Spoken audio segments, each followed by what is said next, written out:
Welcome back to another interesting tutorial about Google account settings. And in this video, I will show you how to remove your address details on your Google account. Let me show you how. The very first thing you want to do is to go ahead and open up your phone settings. Next thing you want to do is to scroll down right here, and the next thing you want to do here is to proceed to Google. So go ahead and click on Google.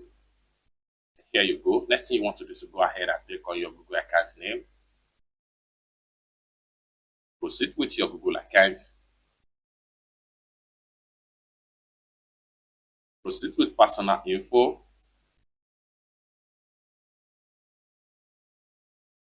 Scroll down right here.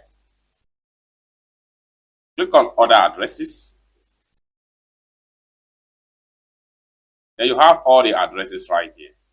To remove any address from your Google account, go ahead and click on the particular address. For instance, if I'm going to remove this address, I'm going to go ahead and click on it.